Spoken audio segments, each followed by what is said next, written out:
সুপ্রিয় শ্রোতা সবাইকে আমার চ্যানেলে আজকের ভিডিওটি দেখার জন্য আমন্ত্রণ জানাচ্ছি। আমাদের আজকের বিষয়বস্তু হচ্ছে পিঞ্চ পাখি পালন পদ্ধতি এবং পিঞ্চ পাখির রোগবালাই সম্পর্কে সঠিক ধারণা। যত প্রকারের পোষা পাখি আছে তার মধ্যে পিঞ্চ পাখি পালন খুবই লাভজনক এবং এরা খুবই কম খাবার খায় এবং এই পিঞ্চ পাখি পালনে খুব কম জায়গায় প্রয়োজন হয়। আপনি কি জানেন ছোট একটি ফিঞ্চ পাখি দিনে প্রায় 120 বার গান গায়? আর ঠিকভাবে যত্ন নিলেই এই ছোট পাখিটা আপনাকে 7-8 বছর সঙ্গ দিতে পারে। আজকের ভিডিওতে ফিঞ্চ পালন সম্পর্কিত এমন কিছু তথ্য বলবো যা অনেক অভিজ্ঞ পাখি পালনকারীও জানে না।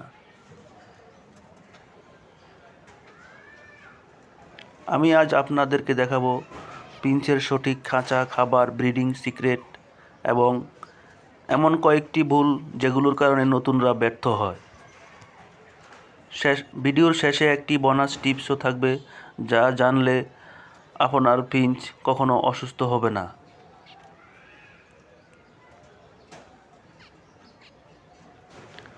এখন আসা যাক ফিঞ্চ আসলে কেন এত জনপ্রিয়। কারণ ফিঞ্চ ছোট, নিরীহ, শান্ত এবং খুবই সোশ্যাল পাখি। আপনি যদি বাড়িতে একটু শান্ত পরিবেশ চান অথবা নতুন একটি শখ শুরু করতে চান, ফিঞ্চ হতে পারে পারফেক্ট সঙ্গী। সবচেয়ে ভালো ব্যাপার হলো এদের যত্ন নেওয়া সহজ এবং খরচও খুব কম।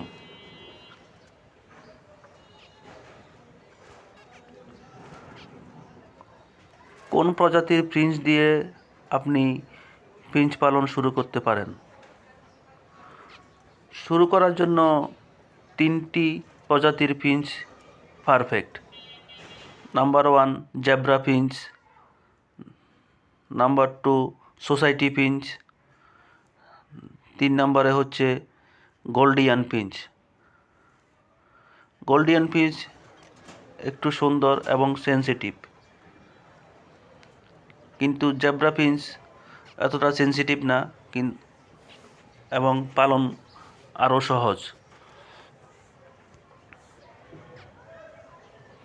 কোনটা আপনাদের বেশি পছন্দ ভিডিওর শেষে কমেন্ট করে জানাতে ভুলবেন না।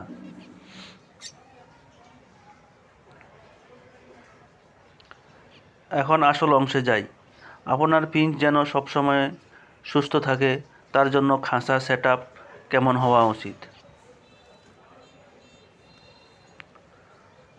ফিঞ্চ কখনো ছোট জায়গায় খুশি থাকে না। Minimum cage size 24x18x18 inch.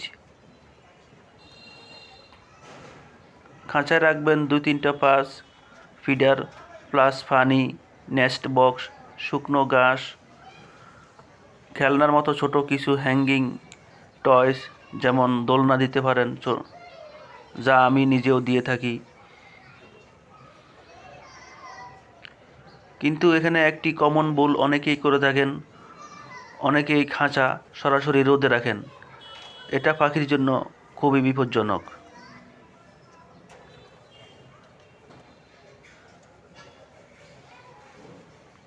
এখন আমরা ফিঞ্চের খাবার নিয়ে কথা বলবো, কিন্তু তার আগে একটা গুরুত্বপূর্ণ বিষয় বলে রাখি।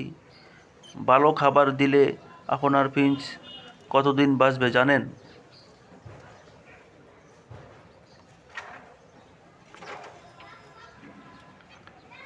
ফিঞ্চকে চেষ্টা করবেন পুষ্টিকর কিছু খাবার, আপনার দৈনন্দিন খাবারের পাশাপাশি কিছু পুষ্টিকর খাবার দেওয়ার জন্য অন্তত সপ্তাহে 2-3 দিন হলেও কিছু পুষ্টিকর খাবার দিবেন। ফিঞ্চের রেগুলার প্রিয় খাবার হচ্ছে মিলেট, বাজরা, ক্যানারি সিড। এই সিড মিক্সগুলা ফিঞ্চে একটু বেশি পছন্দ করে, এখন এগুলা প্রতিদিনই দিয়ে রাখবেন। আমি যখন প্রথম ফিঞ্চ পালন শুরু করি প্রতিদিনই একই খাবার দিতাম। পরে বুঝলাম ফিঞ্চের শরীর শক্ত রাখতে সপ্তাহে অন্তত 2-3 দিন আপেল, গাজর, এগ ফ্রুটস দেওয়া জরুরি। এতে ব্রিডিং রেট দ্বিগুণ বেড়ে যায়।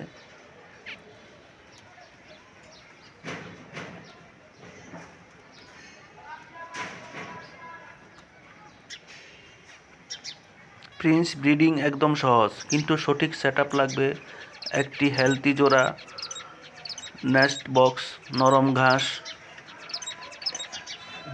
দৈনিক 1 ফুট। ডিম দেওয়ার পর 13-14 দিনে বাচ্চা ফোটে। সবচেয়ে গুরুত্বপূর্ণ এই সময়টা খুব শান্ত রাখতে হবে। খাঁচার পরিবেশটা খুব শান্ত রাখতে হবে। খাঁচার নড়াচড়া করা যাবে না। প্রতিদিন শুধু খাবার বদলাতে পারবেন।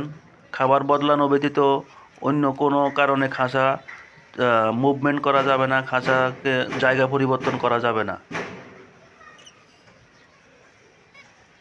এখন আমি আপনাদেরকে একটি গুরুত্বপূর্ণ ভুল সম্পর্কে ধারণা দেব, যেটা করলে ফিঞ্চ পাখি বাঁচে না, বিশেষ করে বাচ্চা ফিঞ্চ বাঁচে না, যে ভুলটা অনেকেই করে থাকেন। অনেকেই বাচ্চা ফুটে যাওয়া মাত্রই খাঁচার ভেতরে তাকাতে থাকে, উকিঝুঁকি মারে। এতে যেই মা বাবার যে ফিঞ্চগুলো আছে তারা স্ট্রেস পায় এবং বাচ্চাকে খাওয়ানো বন্ধ করে দেয়। এই ভুল করলে ব্রিডিং ব্যর্থ হবেই।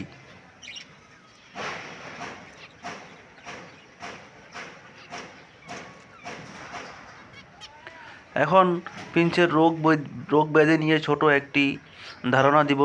এটা না জানলে হঠাৎ করে পাখি অসুস্থ হয়ে গেলে আপনার কোনো আইডিয়া থাকবে না।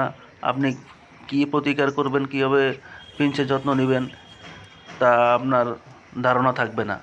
তাই মনোযোগ দিয়ে দেখতে থাকুন ভিডিওটি। ফিঞ্চ সাধারণত সুস্থ থাকে, কিন্তু কয়েকটি সমস্যা কমন, বিশেষ করে শীতকালে, যেমন শ্বাসকষ্ট, পেট ফাঁপা, পালক ঝরা, স্কেল লেগ। এর সমাধান হচ্ছে খাঁচাকে পরিষ্কার রাখা, সপ্তাহে 2 দিন ভিটামিন ড্রপ দেওয়া, অসুস্থ পাখিকে আলাদা রাখা।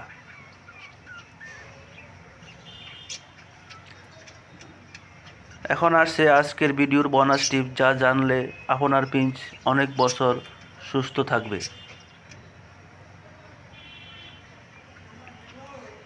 ফিঞ্চ সবসময় শান্ত পরিবেশে থাকতে চায়।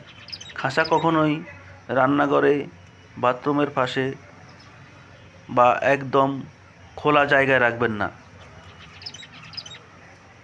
শান্ত আলো বাতাসযুক্ত ঘরে রাখলে ফিঞ্চ কম রোগে আক্রান্ত হবে এবং ব্রিডিং ভালো হবে।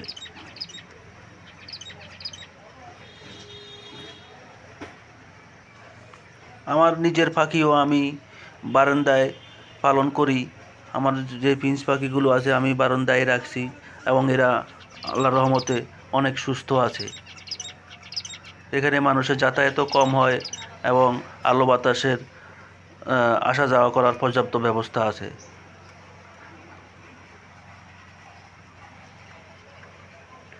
এই ছিল ফিঞ্চ পাখি পালন নিয়ে সম্পূর্ণ গাইড। এমন বিস্তারিত গাইড মনে হয় প্রথমবার পেয়েছেন। কমেন্টে জানাতে ভুলবেন না। এ ধরনের পাখি ও পোষা প্রাণী নিয়ে আরও ভিডিও পেতে আমার চ্যানেলটি সাবস্ক্রাইব করবেন এবং পাশে থাকা বেল আইকনটি অন করে দিবেন এবং ভিডিওতে লাইক, কমেন্ট ও শেয়ার করতে ভুলবেন না। সবাইকে ধন্যবাদ জানিয়ে আজকের ভিডিওটি এখানে শেষ করছি। আল্লাহ হাফেজ।